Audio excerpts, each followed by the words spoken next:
Buenos días, Fernando. Buenos días a toda nuestra audiencia. Oiga, ¿usted ha notado el privilegio que tiene Fernando? Que de pronto nos dice, yo he visto en Texas los amarillos, armadillos, ¿no? Armadillos, sí, Y que de se pronto comen nos como... salta allá en el muro de Alemania, donde yo he estado.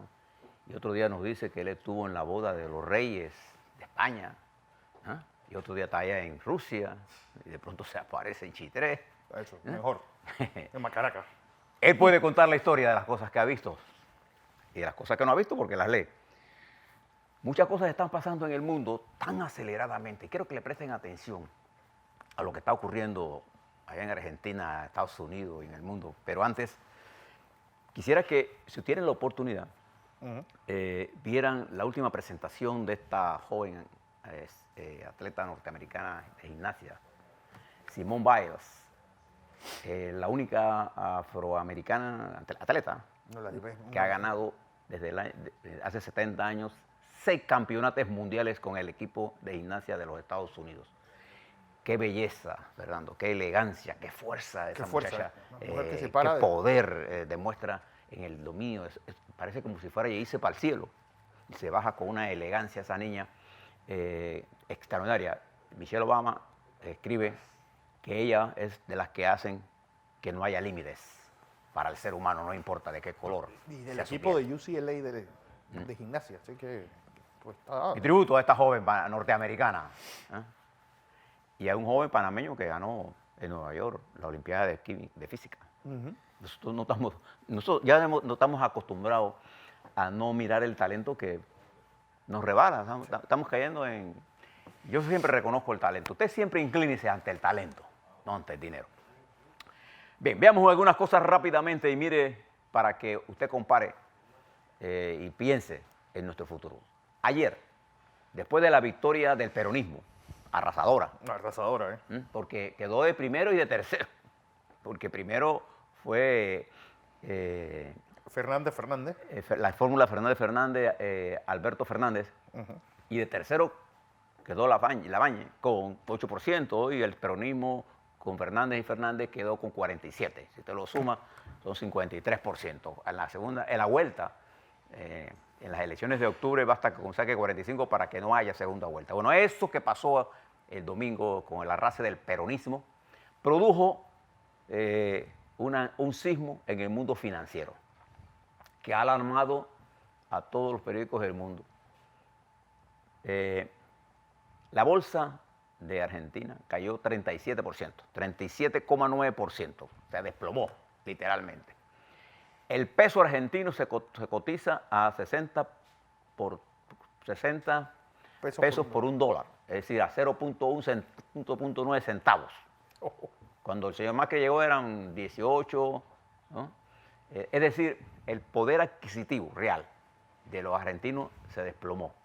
Bueno, las noticias del mundo es que esto está pasando, pero cuando no narran qué está pasando con el pueblo argentino en los 3 años de Macri, que creo que algunas de las reformas eran impostergables, pero la forma en cómo se realizaron las reformas, que básicamente recayeron sobre el pueblo trabajador y la clase media, impulsando a un incremento impresionante de la pobreza. 1/3 de los argentinos son pobres extremos.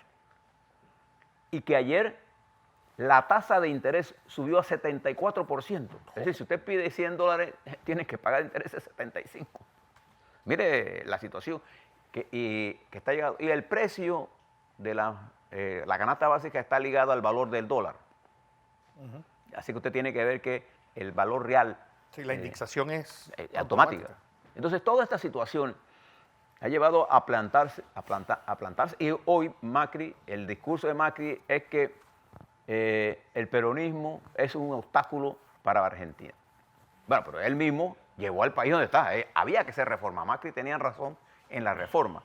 El problema es que, y creo que los empresarios panameños, miren esto, no hay posibilidades de desarrollo si no está equilibrado. Donde... No, además que la gran lección de la Argentina es que toda fiesta al final te va a llegar la cuenta. Hay que pagar la cuenta. Hay que pagar la cuenta. Y fíjense que de los 54.000 millones de dólares que el Fondo Monetario puso en esa área, La mayoría de esos fondos fueron a enriquecer a los que ya no necesitan enriquecerse más. ¿Qué van a hacer con tanto dinero? Entonces, todo este modelo de Argentina entra en crisis. Y simultáneo a esto, los analistas dicen que es muy poco probable que el señor Macri gane. En política todo es posible. Sí. Yo no estoy diciendo que ya... acuérdense que lo que pasó fue una primaria. Es una especie... 75% de los 32, 33 millones de electores fueron a votar. Fueron a votar más en las primarias de Argentina que votaron en Guatemala. Porque los argentinos sí están representados en el proceso electoral. Acá en Guatemala lo que pasó es que la gran población indígena no forma parte de esas elecciones, fueron sacados de eso. Ahora les cuento un poco sobre Guatemala. Pero Argentina está en este momento en una de las situaciones más extremas. Macri podría convertirse en el primer presidente no peronista desde 1928 que terminaría su periodo. Claro, Perón no estaba en el 28, pero a lo largo de estos periodos, de 1928, solo los peronistas han terminado su periodo.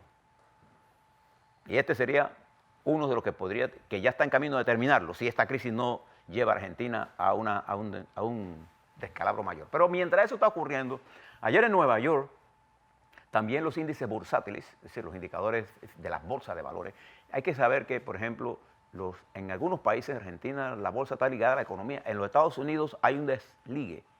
No necesariamente lo que pasa en la bolsa está pasando en la economía. Ellos blindaron bien esto después de las experiencias de la Gran Depresión y particularmente de aquellas experiencias del Viernes Negro, ¿se acuerdan? Cuando se tomaron medidas para proteger la economía. Bien, ayer los indicadores cayeron vertiginosamente. Dow Jones perdió 1,45%, aproximadamente unos 400 puntos. El Nasdaq perdió 1,1% y el Standard & Poor's 1,22%. ¿Y a qué se debe toda esta caída ahora en los Estados Unidos? Se deben a varios elementos que debemos tener en consideración nosotros. Primero, hay una posibilidad de recesión o de caída global del crecimiento.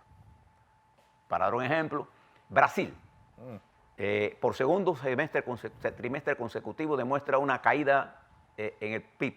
Técnicamente podría caer en recesión si el próximo trimestre hay una caída. El crecimiento de Brasil se calcula en 0,8%.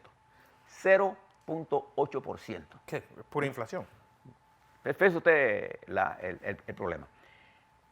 El miedo o la inestabilidad que genera la posición de Inglaterra de salirse sin Brexit y las manipulaciones internas que incluso los conservadores están haciendo para parar esta idea del señor Johnson, primer ministro, de salirse de todas maneras el 31 de octubre. Ya la bruja, porque les puede salir la bruja. Todos esos temores, pero además unido a varias cosas que están pasando en la guerra comercial con China, que a ambos países se ven afectados, pero China ha tomado algunas medidas. Recuerde que el uso del yuan como medida de evaluación del yuan de una vez produjo una caída el lunes pasado. Pero además China acaba de anunciar que va a lanzar una criptomoneda después de varios años de estudio. Objetivo de todas estas transacciones es sacar al dólar del mercado, dejarla de ser la divisa de referencia. Esa es una intención. El dólar hoy está más fuerte que nunca. Sí. Pero además de eso, la empresa Huawei ya ha desarrollado, una de las tecnológicas más grandes, ha desarrollado su respaldo técnico. Acuérdense que ellos usaban el de Google al Android, ahora ellos tienen ¿cómo se llama? Armonía. Armonía. Que es la base operativa de su sistema operativo de Huawei, y puede entonces, ha dejado a Google sin uno de sus compradores más importantes. Todos los intentos que otros han hecho por tener sus propios sistemas operativos, entre ellos Facebook, todos han fallado, no han podido tener la capacidad de hacerlo, pero todo indica que ellos podrían hacerlo. Entonces, todo este complejo confrontación, que incluso ya los analistas están hablando que esto va a ser llevado hasta después de las elecciones en los Estados Unidos, ¿sí? Hasta noviembre del 2020. ¿Por qué yo les planteo esto? Porque esta situación va a hacer que el crecimiento mundial caiga y caiga el comercio. Eso nos va a afectar a nosotros. Y eso es que tenemos que mirarlo. Por eso que nosotros aquí en Panamá tenemos que actuar con prudencia. Mire el mundo que está ocurriendo. Observe lo que está pasando en nuestros alrededores. En Costa Rica, los médicos llevan 2 semanas en paro. 2 semanas, y Costa Rica está prácticamente a punto de ser bajada su calificación. Mire nuestros hermanos aquí de Colombia, que ha sido acusada por calificadoras de manipulación de las cifras para mantener su déficit fiscal en un lugar que no es la realidad, según las evaluadoras de riesgo. Y Chile, que es nuestro otro referencia, se encuentra en un cambio de gabinete, en una situación inestable, con toda esta variación que está ocurriendo, y eso está expresando los problemas que estamos confrontando en nuestra región. Fíjense que mientras en Guatemala el ganador de las elecciones, Alejandro, se llama Guamaitey, sí, él es un médico que sufrió de polio y que usa muletas para moverse. Él es un hombre que está hecho de pura corazón. Pero 4 veces candidato a la presidencia. Él es conservador en muchos temas, pero en el concepto que le escuché ayer con respecto al problema migratorio, yo puedo coincidir con él 100%. Él planteó ayer, y su canciller, su próximo canciller, han dicho que no es posible resolver el problema de la migración si no hay desarrollo, y que le van a plantear al gobierno de los Estados Unidos que si quiere resolver el problema tiene que meter fondos para desarrollar Guatemala. Y yo solamente le añado a ellos, no habrá desarrollo en Guatemala mientras la población indígena no sea incorporada al proceso político y social. Guatemala vive una terrible crisis social de exclusión en todo sentido a los derechos humanos de los indígenas, de los más necesitados. Pero me gustó el planteamiento del presidente electo guatemalteco. En los Estados Unidos, el presidente Trump acaba de anunciar una regulación que tiene 837 páginas, la regulación, que tiene la intención de hacer difícil para los migrantes, particularmente los migrantes más pobres y los migrantes de más baja formación académica, que no reciban lo que se conoce en los Estados Unidos como el Green Card, la tarjeta de residencia, que es un paso intermedio a tener nacionalidad. Usted puede tener Green Card, le permite trabajar y todo eso, pero usted no es ciudadano americano. No, pero incluso están amenazando de que todo aquel que reciba ayuda federal de beneficencia se le puede quitar la nacionalidad estadounidense. Sí, pero la primera base es no darle el Green Card. Si usted, en Estados Unidos, usted llega, en Estados Unidos hay un sistema de welfare, de apoyo, y si usted recibe dinero del Estado para eso, usted no calificaría para obtener su residencia y tendría que ser expulsado. Bueno, esto incluso a los legales, como dice Fernando, estando allí, también lo afectaría. Y este nuevo impulso del presidente de los Estados Unidos está dirigido frente a los pobres. Recuerde mucho que él quería inmigración tipo Noruega. ¿Se recuerda cuando lo dijo? Sí. Y en fondo de eso, están todas estas aseveraciones que él hace que contradicen su posición cuando dice, no hay un solo hueso mío que sea racista. Entonces uno cuando mira a un político y quiere saber lo que piensa, no mira lo que dice, sino mira lo que hace. Lo que hace. Y termino con esta, que es otra de las nuevas cosas que están surgiendo. Usted se recuerda que antes, hasta hace unos pocos, quien determinaba realmente el precio del petróleo era el poder de Arabia Saudita. ¿Por qué Arabia Saudita podía ser? Primero, porque es un gran productor, y segundo, porque tenía unas reservas líquidas en términos de oro, de petróleo y de divisas, monedas, que le permitía bajar el precio y subsidiar el presupuesto. Bueno, hoy Rusia, en los próximos 2 años, alcanzará el nivel de reserva líquida de Arabia Saudita. Como consecuencia de eso, le da mayor poder para determinar el precio de la OPEP. Rusia tiene ahora mismo, aquí tengo la cifra, 518.000 millones de dólares en reserva líquida. Arabia Saudita tiene 537.000 millones.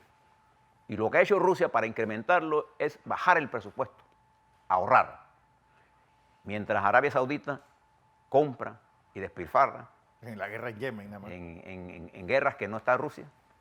Entonces aquí se está produciendo un nuevo fenómeno para quien determina. Antes el presidente Trump podía recurrir a Arabia Saudita. Ahora tiene que pensar en Rusia. Fíjese cómo el mundo se vuelve más multipolar, más complicado. ¿Usted cuándo había visto un reto a los Estados Unidos como el reto que está haciendo la República Popular China por su desarrollo? Y China tiene sus propios problemas. Mire lo que está pasando en Hong Kong. Mire cómo está Inglaterra. Mire cómo está España postrada prácticamente. Mire Italia, sin gobierno. Se ha disminuido el poder de Angela Merkel, que está prácticamente en su más bajo nivel. Y el presidente de Francia, que es, digamos, otro de los líderes más importantes, está luchando para consolidar un proceso político. Ese es el mundo y ese es nuestro continente. No le hablo de África porque le he hablado anteriormente. Es sobre esa base que nosotros tenemos que pensar cuando actuamos en Panamá. A la vuelta, ¿qué está pasando y qué estamos haciendo nosotros frente a todas estas cosas?